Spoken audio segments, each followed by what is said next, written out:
Setelah Anda melakukan instalasi aplikasi Adobe Photoshop Portable, maka langkah berikutnya Anda mengenal interface atau antarmuka dari Adobe Photoshop ini.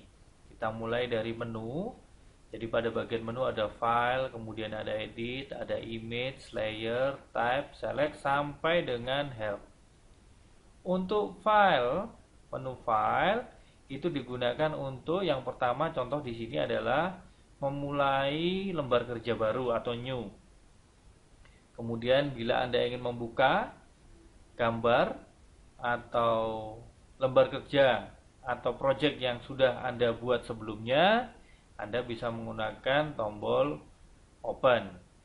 Kemudian Anda bila ingin mencetak, bisa tekan print dan juga keluar dari aplikasi menekan tombol exit.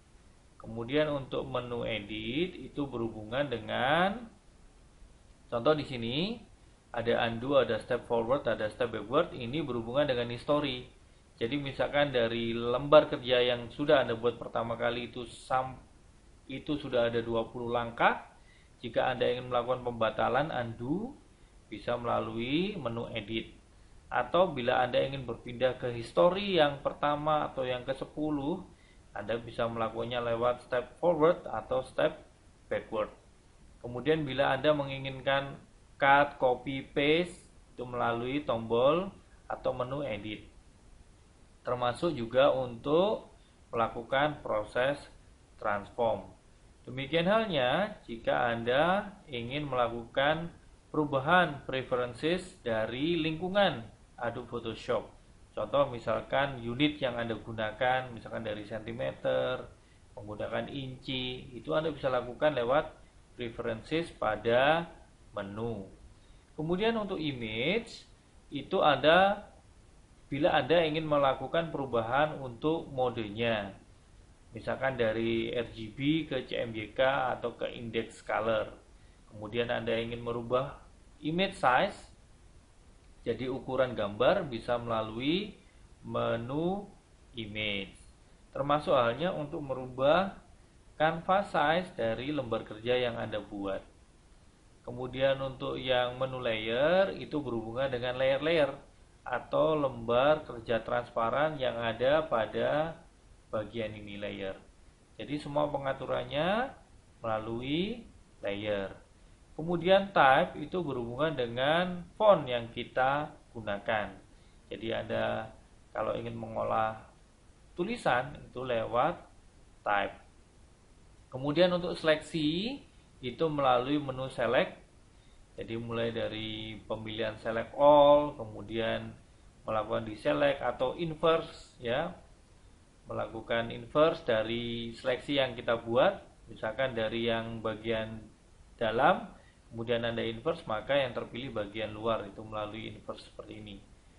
Kemudian untuk filter, penggunaan filter-filter yang akan mempermudah Anda melakukan pengubahan pada gambar. Misalkan Anda ingin mempertajam atau malah sebaliknya, ingin gambar Anda tampak lebih blur. Kemudian 3D itu berhubungan dengan pengolahan 3D. Kemudian untuk view itu adalah tampilannya. Kemudian untuk window itu berhubungan dengan panel yang ada di sini. Jadi misalkan saya ingin menampilkan panel untuk paragraf, maka kita bisa pilih paragraf dan di sini akan muncul panel untuk paragraf. Sedangkan bila Anda ingin membutuhkan ruang kerja yang spesifik, maka Anda bisa gunakan pada bagian window untuk workspace-nya. Misalkan Anda ingin mengubah lingkungan kerjanya ke bentuk 3D, pengolahan 3D, Anda bisa pilih workspace-nya 3D seperti ini. Maka akan berubah untuk workspace-nya. Jika Anda ingin mengolah untuk fotografi, Anda klik di bagian fotografi, maka panelnya adalah panel untuk fotografi.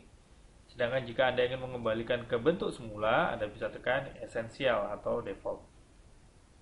Ya, seperti ini. Kemudian setelah kita mengenal untuk menu yang ada di atas. Berikutnya adalah untuk option. Untuk option itu bergantung pada toolbox yang ada di sebelah ini. Jadi pada saat sebuah fitur dari toolbox itu diaktifkan, maka pada bagian option pun akan menyesuaikan dengan fitur toolbox yang dipilih.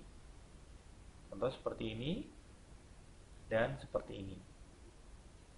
Kemudian berikutnya adalah bagian yang kiri ini adalah bagian toolbox-nya. Jadi bagian toolbox ini ada bermacam-macam fitur fungsi. Contoh ini adalah move tool. Jadi kalau kita ingin memindahkan, sebagai contoh, saya akan buka sebuah gambar. Ya. Kemudian bila saya ingin memindahkan, saya ingin memindahkan, saya bisa menggunakan fitur move tool.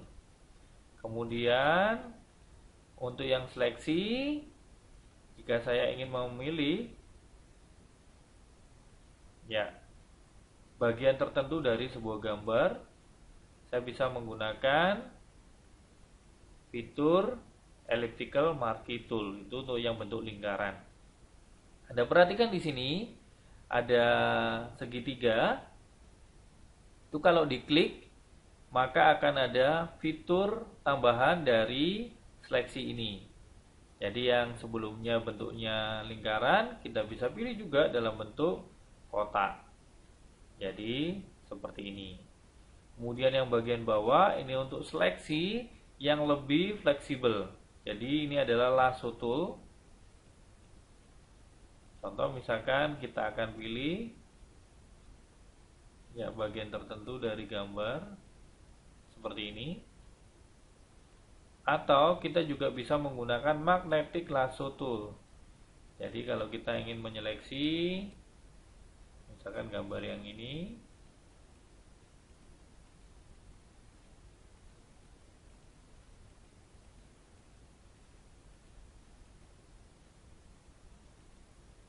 seperti ini, maka yang terpilih adalah bagian yang sudah diseleksi.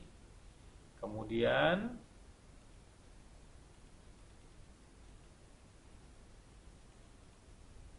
bagian yang bawah ini adalah quick selection tool. Jadi kita bisa memilih berdasarkan garis tepi seperti ini. Jadi quick selection tool. Kemudian kita juga bisa menggunakan magic wand. Magic wand ini berhubungan dengan warna. Jadi seperti ini. Kita juga bisa nanti mengubah untuk toleransinya. Contoh seperti ini, kita ubah toleransinya.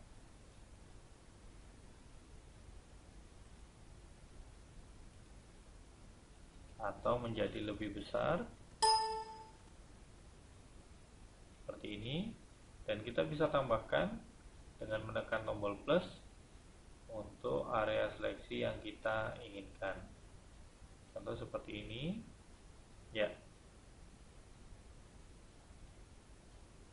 Jadi Anda bisa gunakan nanti sedemikian banyak fitur di bagian toolbox ini pada saat nanti implementasi.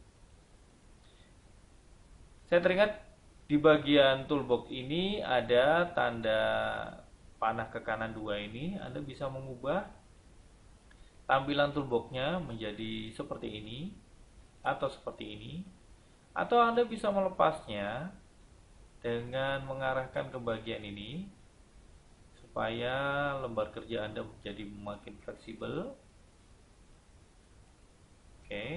Atau Anda bisa mengembalikannya ke bentuk default. Itu adalah penjelasan untuk yang toolbox. Berikutnya adalah untuk yang panel. Panel ini disesuaikan dengan fungsinya. Contoh di sini adalah panel layer. Kalau kita mau pindahkan, kita bisa memindahkan seperti ini. Atau Anda bisa melepaskan seperti ini. atau nanti Anda bisa juga menggabungkan seperti semula. Anda juga bisa atur bentuknya melalui panah-panah ini, di collapse gitu ya, sehingga bentuknya makin minimalis. Pada saat Anda butuhkan, Anda tinggal klik saja dan Anda bisa gunakan panel yang sesuai. Kemudian di sini adalah indikator status bar untuk zoomnya yang berhubungan atau berelasi dengan zoom tool seperti ini. Dan untuk dokumennya itu adalah dokumen dari file yang sedang aktif saat ini. Demikian penjelasan untuk interface atau antarmuka Adobe Photoshop.